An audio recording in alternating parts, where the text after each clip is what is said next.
Welcome to a fast conversation about the Fast and Furious franchise. I'm the host of this new series, a fast conversation about Korbin Zvokel, and joining me for a bunch of fast conversations about the Fast and Furious franchise, a lot of F's there, is my good friend Jackson Mahuron of the Rough Cut Retrospective. Jackson, are you excited to watch all these Fast and Furious movies? Ka-chow. Hell yeah, I am. I've never seen one. Uh, they look like movies, like action movies, I guess. So obviously, like you said, you've never seen them, but they're billion-dollar box office Oh movies. They're yeah. huge in popular culture. Like, where do you stand in the on the Fast universe? I mean, I'm so familiar with it. We know that they're ramping up every single time. I mean, whenever Paul Walker died, feel like that shook the world. There was like that whole song that was on the radio nonstop in high school, See I you think. again, Charlie Yeah, Puth, like Wiz Khalifa. it's hard to not know what the Fast movies are, but and most of all, it's about family, and I think that speaks to America's values the most. You're 100% right that these movies are about family. What we're going to be doing throughout Mhm. this series is we're going to watch a movie and then we're going to have 10 minutes to discuss it. I'm going to Oh, set a timer on perfect. my phone.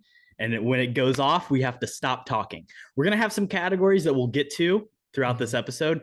We're not going to hit them right now in the intro. We are 8 minutes in, or we have 8 minutes left in this intro. So we got to hustle through this. Um, your cat is attacking your camera, I Yeah. think. That's great content for the YouTube watchers. But so, yeah, we're going to be doing 10 minutes on each movie in the Fast and Furious franchise. This is January 25th that we're recording this intro, and we're going to Mhm. be watching these over the next 2 months in preparation for the release of Fast 10, Fast X, Fasten Your Seatbelts, because Vin Diesel is here. Um, are you excited to do this, to go on this journey? I don't know if I'm excited or scared. Um, yeah, I've always wanted to get into this, and this is kind of like the perfect excuse to do so. So, yeah, I'm down. Are you like a big fan of this franchise? We'll get in more as we go through the episodes, but I think this is one that for me was a childhood movie, something that I grew up with, Mhm. right? The first movie came out around the same time I was born, 2000, 2001. I remember going to see Fast Five in theaters with my dad. Like, it's just it's Okay, very much a dad franchise, but it was just one that kind of totally. like popped up at different points throughout my childhood. I've seen the most recent ones in theaters as well. And I also just think they're really fun to talk about. And as you, Jackson, having never seen the movies, and as well, just not really having a love for these like stupid action movies, I Yeah, think you'll be a really fun person to talk about these movies with. I'm stoked. I'm curious to hear your intellectual thoughts about the family. Yeah, it's gonna be a real in-depth, uh, hard breakdown of which cars go faster, which stunts are cooler, and yeah, I don't know. I'm super stoked. So I mentioned to you last night that we're going to be watching these in release order, but not in chronological order. Are you familiar with the Fast and Furious timeline at all? I don't know a whole lot. I know there's like a spin-off that I think we're covering. I I really don't know that much about this franchise at all, to be completely honest with you. So we'll break it down. Here are all the Okay. films in the order in which they were released. So 2001, The Fast and Furious. And then Mhm. you get Too Fast, Too Furious, a great sequel. We'll talk about all the Great titles as we name. go. And then the third movie in the franchise was a reboot of sorts in a way. It Okay. was the Fast and Furious Tokyo Drift. It takes place in Japan. It's got a different lead character. Um, and then that's kind of just the one-off movie. Some stuff happens, blah blah blah. Then in 2009, we get Fast and Furious, which is Okay. the fourth movie in the franchise, but the third in the Paul Walker, Dom Okay. Toretto kind of character universe series of events. And then you get Fast Five, which is the fifth movie, which then you get a character that was in Tokyo Drift that pops up in Fast Five, and you're kind of confused because maybe something bad happens to them in Tokyo Drift, and you're like, how is this person Okay. here? But that's because it takes place before Tokyo Drift. And then you have Fast Weird. and Furious 6. Again, that same character's there. And then you realize, oh, Tokyo Drift takes place after Fast and Furious 6 in this timeline. And then it kind of ties Okay. up all the loose ends, which then leads us into Fast and Furious 7, or sorry, Furious 7 is the official title, I believe, in the movie. Jeez. This is Paul Walker's last movie. And we also kind of get that storylines kind of begin to get wrapped up that's been happening since, Fast and Furious Tokyo Drift. And then we get Fate of the Furious, which is another great title. And then there's a spinoff with The Rock and Jason Statham's characters, Hobbs and Shaw. Idris Elba shows up as the villain for that. And then Fast 9, which I do believe is just called Fast 9, kind of a weak effort on their part. Or maybe F9 more specifically. And then Fast X, which is going to be releasing this May. So I don't think the original intention was for Tokyo Drift to kind of fit into the greater movies, but it kind of is interesting how that worked out. Yeah, that's actually really wild. I did not know that there's like a certain watch order you have to go about it. I just assumed chronological release order was, there's post-credit scenes that happen, Jackson. We'll be getting into the whole thing. Is this like pre-MCU post-credit scenes, or did that kind of shape the during way? the MCU? Okay, I would say that's cool. But yeah, I'm definitely really excited. I'm curious, do you think there's any, I mean, it's obviously hard to predict, but you have a perception of these movies.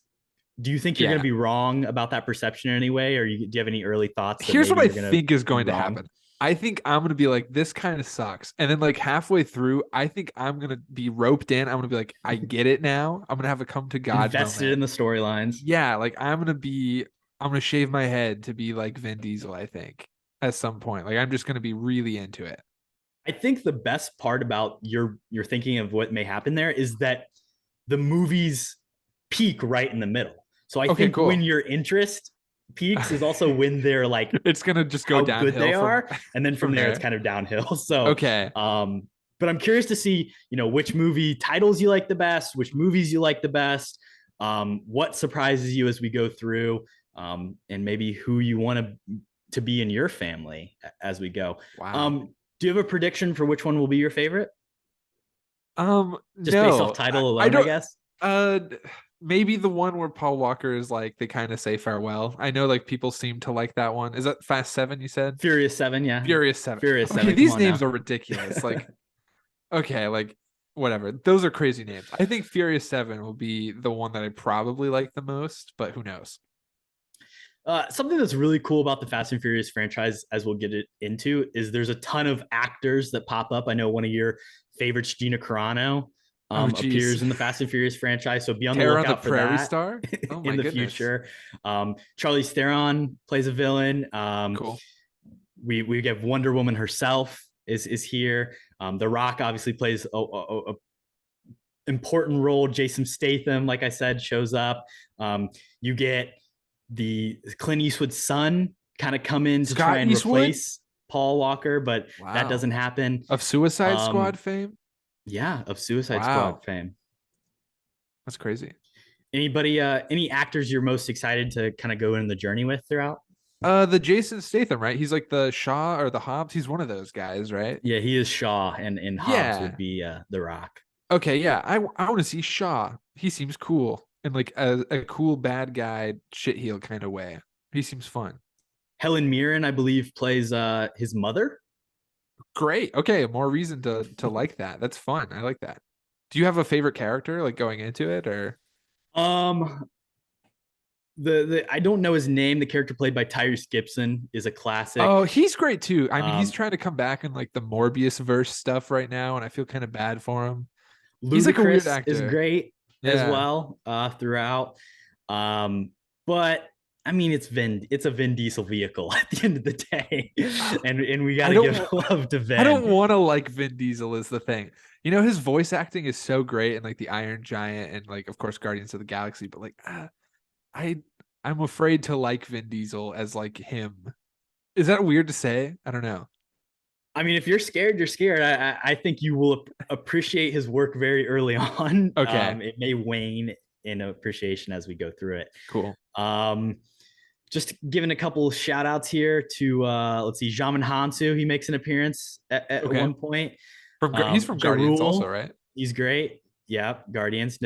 Nathalie Emmanuel, she appears later.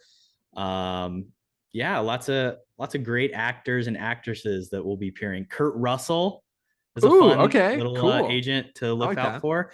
But yeah, follow along as we break down these movies in the next 110 minutes. There's our timer. It's been 10. Beautiful. We'll move on to The Fast and the Furious. See you next time.